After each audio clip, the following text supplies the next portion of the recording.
ఎలక్షన్లో రాబోతుంది. తప్పకుండా పట్టం కడతారు. ఆయన ముఖ్యమంత్రి అయి తీరుతారు 70 రోజుల లోపున.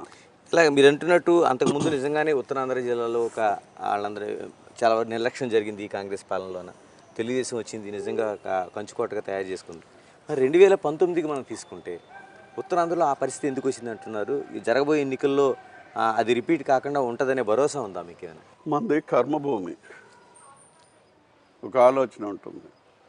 అయ్యో అల్లాన్ చనిపోయాడు, 2 సార్లు 3 సార్లు ఎలక్షన్లు వచ్చినాయి, బై ఎలక్షన్స్లో ఓటేసాం, కానీ రాష్ట్రం విడిపోయింది కాబట్టి చంద్రబాబు నాయుడు గారు అయితే డెవలప్ చేస్తారు, నిబద్ధతగా ఆయన ముందుకు తీసుకెళ్తారు, విడిపోయినటువంటి రాష్ట్రానికి ముఖ్యమంత్రి అవసరము అనేటటువంటిది చంద్రబాబు నాయుడు గారిని తీసుకొచ్చినప్పుడు, ఏదో రాజశేఖర రెడ్డి గారు చనిపోయారు, 4 రోజులు శవం దొరకలేదు, మరి ఆ తర్వాత ఏదో ఆయన దొరికారు అనేటటువంటిది కొన్ని తీసుకొని వచ్చారు అనేది అక్కడ తంతు పూర్తి చేశారు.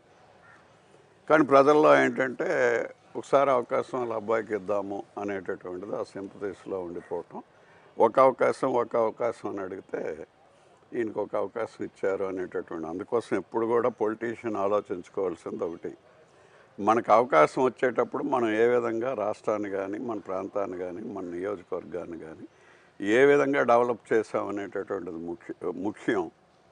అలా చేసి ముందుకెళ్ళినప్పుడు ఇయర్స్ టుగెదర్ పొలిటీషియన్ సర్వైవల్ అవుతాడు, పార్టీ సర్వైవల్ అవుతుంది, ముందుకు నడుస్తుంది అనేటటువంటిది. అందుకే జాతీయ పార్టీల్లో మనుషులు మారుతుంటారు, ప్రాంతీయ పార్టీల్లో సర్వైవల్ కోసం కష్టపడి ఇవన్నీ చేస్తారు కాబట్టి, ఒక ప్రణాళికాబద్ధంగా చేస్తారు కాబట్టి, అందుకోసం ప్రాంతీయ పార్టీలు ఈ రోజున దేశంలో ఎక్కువ పుంజుకోవటానికి కారణం ఇదే. ఆ విధంగా చంద్రబాబు నాయుడు గారు కష్టపడే మనస్తత్వంతో హరిజన గిరిజన బలహీన బడుగు వర్గాలకి, అదేవిధంగా చదువుకునే వాళ్ళకి ఉద్యోగ ఉపాధి అవకాశాలు కానీ, ఈ రాష్ట్రానికి ఏవైనా 4 ఇండస్ట్రీస్ వస్తే ప్రజల తాలూకా ఇన్కమ్ పెరుగుతుంది. అంటే ప్రభుత్వం ఇన్కమ్ పెరిగితే ప్రజలకు ఇన్కమ్ పెరిగినట్టే లెక్క.